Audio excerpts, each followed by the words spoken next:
नमस्कार दोस्तों, मेरा नाम है अतुल श्रीवास्तव और स्वागत है आपका नेक्सस जीएस में।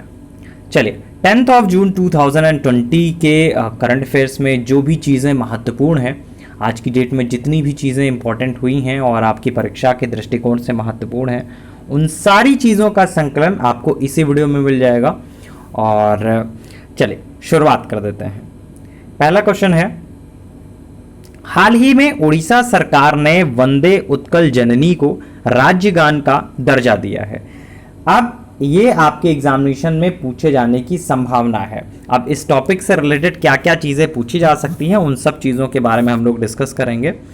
तो उड़ीसा सरकार ने वंदे उत्कल जननी को राज्यगान का दर्जा दिया है और उड़ीसा मंत्रिमंडल ने राज्यगान का दर्जा देने से संबंधित प्रस्ताव को अभी हाल फिलहाल मतलब 7 जून को मंजूरी दी। मुख्यमंत्री हैं वहां के नवीन पटनायक साहब, इनकी अध्यक्षता वाले मंत्रिमंडल ने वंदे उत्कल जननी को राज्यगान का दर्जा प्रदान किया। पहला क्वेश्चन हो गया, हाल ही में किस राज्य सरकार ने वंदे उत्कल जननी को राज्यगान का दर्जा प्रदान किया है? तो उड़ीसा सरकार ने। वर्तमान में वहां के मुख्यमंत्री कौन है? तो नवीन पटनायक साहब हैं। तो राज्यगान का दर्जा दिए जाने के बाद अब यह सभी सरकारी कार्यक्रमों या फिर आपका जो राज्य विधानसभा में बिना वाद्य यंत्र के बजाया जाएगा। लेकिन इसके साथ ही सभी सरकारी विद्यालय, कॉलेज व समारोह में इसे वाद्य यंत्रों के साथ बजाने की अनुमति है। तो गाना बजने पर लोगों को इसके प्रति सम्मान भाव दिखाना आवश्यक है। हालांकि जो बुजुर्ग हैं, बीमार हैं, गर्भवती हैं महिलाएं और बच्चों को इसमें छूट दी गई है। अब बात करें ये वंदे उत्कल जननी एग्जैक्टली है क्या? तो वंदे उत्कल जननी जो है एक देशभक्ति कविता है जो सन 1912 में कांता कवि लक्ष्मीकांता महापात्रा द्वारा लिखी गई। तो ये आपका एक अलग प्रांत के गठन की लड़ाई के दौरान उत्कल सम्मिलनी का एक शुरुआती गान रहा है और इसे राज्यगान का दर्जा प्रदान करने के यहाँ के लोगों की काफी लंबे समय से मांग रही है। अब एग्जैक्टली क्या और एक क्वेश्चन पूछ लिया जा सकता है जो कि इतिहास में पूछा जाएगा, वंदे उत्कल जननी एक देशभक्ति कविता है या फिर किसकी कविता है? तो ये वंदे उत्कल जननी किसकी कविता है? तो आपको लगेगा ये क्वेश्चन कहां से आ गया, इतिहास में हम लोगों ने पढ़ा नहीं। लेकिन अब आपको समझ में आएगा कि कैसे क्वेश्चन अपडेट होते हैं आपके एग्जामिनेशन के दृष्टिकोण से। तो वंदे उत्कल जननी जो है एक देशभक्ति कविता है जो सन 1912 में कांता कवि लक्ष्मीकांता महापात्रा द्वारा लिखी गई। तो किसके द्वारा लिखी गई है? कांता कवि लक्ष्मीकांता महापात्रा द्वारा लिखी गई है। नेक्स्ट पॉइंट पे डिस्कस कर लेते हैं। उत्तराखंड में चमोली जिले के गैरसैंण को राज्य के ग्रीष्मकालीन राजधानी के रूप में मंजूरी दी गई है। तो बहुत सिंपल सा चीज है कि हाल ही में उत्तराखंड में किस जिले को राज्य के ग्रीष्मकालीन राजधानी के रूप में मंजूरी दी गई है? तो गैरसैंण को दी गई है।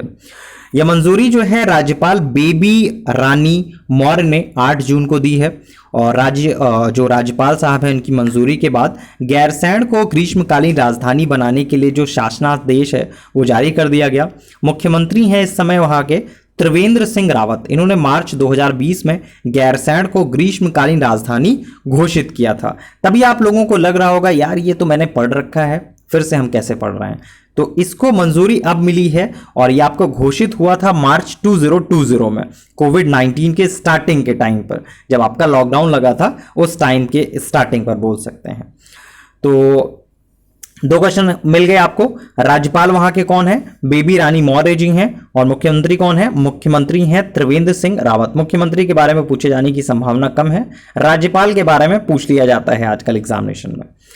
देहरादून जो है, देखिए उत्तराखंड के अलग राज्य के रूप में अस्तित्व में आने के बाद आज तक जो स्थायी राजधानी है वो नहीं मिल सकी है। देहरादून राज्य की राजधानी है लेकिन वह भी अभी भी अस्थायी राजधानी के रूप में ही है। तो देश के 27वें राज्य के रूप में उत्तराखंड का जो गठन है वो 9 नवंबर 2000 को उत्तर प्रदेश को अलग करके किया गया था। ये नॉर्मली आपका जीएस के पेपर में पूछा जाता है कि उत्तर प्रदेश से उत्तराखंड को कब अलग किया गया था। तो 9 नवंबर 2000 को अलग किया गया था। और कौन से नंबर का राज्य है? तो 27वें नंबर का राज्य है उत्तराखंड। देखिए उत्तराखंड देश का चौथा राज्य है जिसकी 2 राजधानियां हैं। और पहले कौन रहे हैं उनके बारे में बात करें तो उत्तराखंड जो है देश का ऐसा चौथा राज्य बन गया है जिसकी 2-2 राजधानियां हैं। आंध्र प्रदेश में 3 राजधानियों को प्रस्ताव है। तो हिमाचल प्रदेश और महाराष्ट्र में दो राजधानियां हैं। जम्मू कश्मीर में भी आपका 2 राजधानी है, लेकिन 2019 में इसे राज्य की सूची से हटाकर केंद्र शासित प्रदेश बना दिया गया था। ठीक है, अब बात करेंगे हाई कोर्ट के बारे में। तो उत्तराखंड में प्रशासकीय तौर पर 2 मंडल हैं, एक तो कुमाऊं है और दूसरा है गढ़वाल। तो राज्य बनने के बाद गढ़वाल और राज्य की सीमा पर स्थित देहरादून को राजधानी बनाया गया। तो कुमाऊं के नैनीताल में हाई कोर्ट बना रहा। तो हाई कोर्ट कहां पे है? नैनीताल में है। उत्तराखंड में 2 राजभवन भी हैं। तो उत्तराखंड देश के चुनिंदा राज्यों में शुमार है जहां राज्यपाल के लिए 2 राजभवन है, एक तो है देहरादून में और दूसरा है नैनीताल में। तो ग्रीष्मकाल में राज्यपाल नैनीताल प्रवास पर आते हैं। तो ऑब्वियस सी बात है इस समय कहां पे होंगे। अब हम लोग बात करेंगे गैरसैंण के बारे में। गैरसैंण जो है उत्तराखंड के चमोली जिले में आता है और इसे नगर पंचायत का दर्जा हासिल है। तो यह उत्तराखंड की पामीर के नाम से जाने जाने वाली दुधाटोली पहाड़ी पर स्थित है। यह आपका ज्योग्राफी के पोर्शन में अपडेट हो सकता है। कहां पे स्थित है ये गैरसैंण? ठीक है, नई चीज नहीं है, यही आपके करंट से रिलेटेड चीज है और आपके एग्जामिनेशन में पूछी जा सकती है। तो उत्तराखंड की पामीर के नाम से कौन जाना जाता है? तो गैरसैंण जाना जाता है। तो इसी पहाड़ी पर रामगंगा का उद्भव हुआ है और भौगोलिक तौर पर अगर हम लोग बात करें तो इलाका उत्तराखंड के बीच में पड़ता है। तो 7वीं शताब्दी की बात है, यहां पर भारत यात्रा पर आए चीनी यात्री हेनसांग के इस क्षेत्र में ब्रह्मपुर नामक राज्य होने का जिक्र किया था। और आपको बहुत अच्छे से ये बात पता होगा अगर आपने हिस्ट्री पढ़ी है, तो हेनसांग का जो टाइम पीरियड है या फिर उनका जो समय रहा है, उस समय की चीज़ें बहुत पूछी जाती हैं आपके एग्जामिनेशन में। ठीक है, तो ये चीज़ें इसमें पूछी जा सकती हैं। नेक्स्ट पॉइंट है, हाल ही में आंध्र प्रदेश ने अपना पहला ऑनलाइन कचरा विनिमय कार्यक्रम जो है वो स्टार्ट किया है। तो हाल ही में कौन से प्रदेश ने अपना पहला ऑनलाइन कचरा विनिमय कार्यक्रम जो है स्टार्ट किया है? तो आंध्र प्रदेश ने स्टार्ट किया है। इसके पीछे आगे कुछ नहीं है, बस आपको इतना ही तैयार कर लेना है, ये आपका सफिशियंट हो जाएगा। नेक्स्ट पॉइंट है, मनरेगा से रिलेटेड एक क्वेश्चन है। भारत सरकार ने वर्ष 2020-21 में अब तक मनरेगा कार्यक्रम के तहत 101,500 करोड़ रुपए आवंटित किए हैं। ठीक है, 1,01,500 करोड़ रुपए आवंटित किए हैं। अब इसके बारे में बात करें, क्योंकि मनरेगा जो है बहुत इंपॉर्टेंट आपका योजनाओं में से एक है। योजनाओं से रिलेटेड क्वेश्चन आपके एग्जामिनेशन में पूछे जाते रहे हैं। तो महात्मा गांधी राष्ट्रीय ग्रामीण रोजगार गारंटी योजना, ये है मनरेगा का फुल फॉर्म। इसके तहत वित्त वर्ष 2020-2021 के लिए 1 लाख करोड़ रुपए से अधिक का प्रावधान किया गया है और इस कार्यक्रम के तहत पहली बार इतनी बड़ी राशि का प्रावधान किया गया है।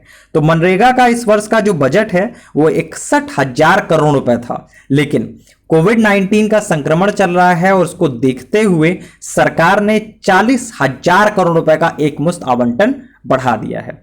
तो ये अमाउंट आपके लिए बहुत इंपॉर्टेंट है, क्योंकि मनरेगा में बहुत सारी चीजें पूछी जाती हैं, उनमें से एक ये भी है कितना अमाउंट आवंटित किया गया है इस वर्ष में। ठीक है, 1,01,500 करोड़ रुपए आवंटित किए गए हैं। नेक्स्ट पॉइंट है, देश का पहला पशु युद्ध स्मारक, ये आपका उत्तर प्रदेश के मेरठ में बनेगा। तो यूपी स्पेशल में आपका ये पूछा जा सकता है कि देश का जो पहला पशु स्मारक है तो वो कहाँ पे बनेगा, पशु युद्ध स्मारक है वो कहाँ पे बनेगा? तो उत्तर प्रदेश के मेरठ में आपका ये बनेगा। तो बहुत सिंपल वे में आप डेली ये करंट अफेयर्स पढ़ सकते हैं और बहुत इजी वे में। तो नेक्सस जीएस के अगर फेसबुक पेज को आपने लाइक नहीं किया है तो लाइक कर लीजिए और हमारे यूट्यूब चैनल को सब्सक्राइब कर लीजिए। तो आज के लिए फिलहाल इतना ही। Thank you so much.